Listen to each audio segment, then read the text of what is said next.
Doctor, ನೀವು ಚಿಕಿತ್ಸೆ ಬಗ್ಗೆ ನಾವು ಮಾತನಾಡ್ತಾ ಇದ್ವಿ. ಇದಕ್ಕೆ ಯಾವ ರೀತಿಯಾಗಿ ಚಿಕಿತ್ಸೆ ಎಲ್ಲ ಕೊಡಲಾಗುತ್ತೆ, ಯಾವ ರೀತಿ ಡಯಾಗ್ನೋಸ್ ಮಾಡಿ ಅದರ ಪ್ರಕಾರ ಚಿಕಿತ್ಸೆ ನಡೆಯುತ್ತೆ ಅಂತ. ಸೊ ಈ ಚಿಕಿತ್ಸೆಗೆ ಒಳಗಾದವರು ಕೂಡ ಅವರ ಜೀವನ ಶೈಲಿಯನ್ನು ಒಂದು ರೀತಿ ಪರ್ಮನೆಂಟ್ ಆಗಿ ಅದನ್ನು ಫಾಲೋ ಮಾಡಲೇಬೇಕಾಗುತ್ತಾ, ಅಥವಾ ಈಗ ಮೆಡಿಕೇಶನ್ಸ್ ಮೂಲಕ ಆದರೆ ಅದನ್ನು ಸ್ಟಾಪ್ ಮಾಡಿದಾಗ ಈ ಸಮಸ್ಯೆ ರಿಯಕರ್ ಆಗೋದು, ಈ ರೀತಿ ಸಮಸ್ಯೆಗಳಾಗುತ್ತಾ? ಯಾವ ರೀತಿ ಲೈಫ್ ಸ್ಟೈಲ್ ಇರಬೇಕು ಈ ಸ್ಲೀಪ್ ಡಿಸಾರ್ಡರ್ಸ್ಗೆ ಟ್ರೀಟ್ಮೆಂಟ್ ತೊಗೊಂಡವರಲ್ಲಿ ಅಂತ? ಈ ಥರ ಟ್ರೀಟ್ಮೆಂಟ್ನಲ್ಲಿ ಲೈಫ್ ಸ್ಟೈಲ್ ಏನಿದೆ ಅದು ಎಷ್ಟರ ಮಟ್ಟಿಗೆ ಒಂದು ಸ್ಟ್ರಕ್ಚರ್ಡ್ ಲೈಫ್ ಸ್ಟೈಲ್ ಇರ್ತದೋ ಅಷ್ಟರ ಮಟ್ಟಿಗೆ ನಿದ್ರೆ ಪ್ರಾಬ್ಲಮ್ಗಳನ್ನ ಅವಾಯ್ಡ್ ಮಾಡ್ಬೋದು. ಅದು ಬೇಸಿಕ್ ಸಿಂಪಲ್ಲು.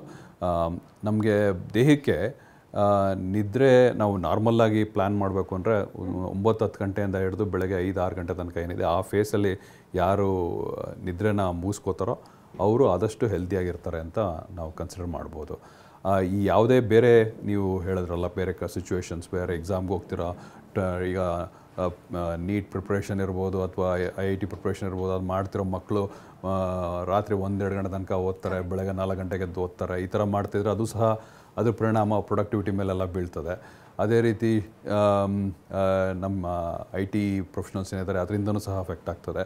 ಸೊ ಅವ್ರಿಗೆಲ್ಲ ಒಂದು ರೊಟೀನ್ ಮಾಡೋದಕ್ಕೆ ಎಸ್ಪೆಷಲಿ ಯಂಗಾಗಿದ್ದಾಗ ಅದ್ರ ಬಗ್ಗೆ ಅಷ್ಟು ಇದೇ ಇರಲ್ಲ. ವೀಕೆಂಡ್ ಪಾರ್ಟೀಸ್ ಇರ್ಬೋದು ಅಥವಾ ಬೇರೆ ದಿವಸದಲ್ಲಿ ಅವ್ರು ಮಾಡ್ತಿರೋ ಕೆಲಸದ ರೀತಿ ಇರ್ಬೋದು. ವೀಕೆಂಡ್ ಕ್ಯಾಚಪ್ ಮಾಡ್ಕೊಂಡು ಅಂದ್ಬಿಡು ನಿದ್ರೆ ಅನ್ನೋ ಒಂದು ಅಭಿಪ್ರಾಯ ಎಷ್ಟೋ ಜನಕ್ಕೆ ಇರ್ತದೆ.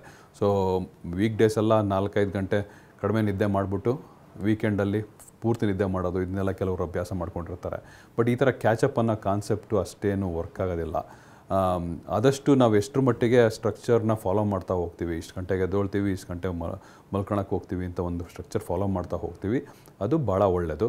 ಜೊತೆಗೆ ನಿದ್ದೆಗಿಂತ 1-2 ಅವರ್ಸ್ ಮುಂಚೆ ಊಟ ಎಲ್ಲ ಮುಗಿಸ್ಕೋಬೇಕು, ಊಟ ತಿನ್ನೆಲ್ಲ. ಆಮೇಲೆ ಸ್ಟಿಮ್ಯುಲೆಂಟ್ಸ್ನ ಆದಷ್ಟು ಅವಾಯ್ಡ್ ಮಾಡಬೇಕು. ಈ ಥರ ಬೇಸಿಕ್ ಕಾನ್ಸೆಪ್ಟ್ಸ್ ಏನಿದಾವೆ ಇದನ್ನು ಎಷ್ಟು ಮಟ್ಟಿಗೆ ಫಾಲೋ ಮಾಡ್ತಾರೋ ಅವ್ರು ಶಿಫ್ಟ್ ವರ್ಕರ್ಸ್ ಇರಬಹುದು, ಸ್ಟೂಡೆಂಟ್ಸ್ ಇರ್ಬೋದು, ಅಥವಾ ಮಾನಸಿಕ ತೊಂದರೆ ಒಳಗಾಗಿರೋರು ಇರ್ಬೋದು, ಯಾರೇ ಆಗಲಿ ಈ ಬೇಸಿಕ್ ಸ್ಟ್ರಕ್ಚರ್ನ ಯಾರು ಫಾಲೋ ಮಾಡ್ತಾರೋ ಅವ್ರಿಗೆ ನಿದ್ರೆ ತೊಂದರೆನ ಅಡ್ರೆಸ್ ಮಾಡೋದು ಸ್ವಲ್ಪ ಈಸಿ ಆಗ್ತದೆ.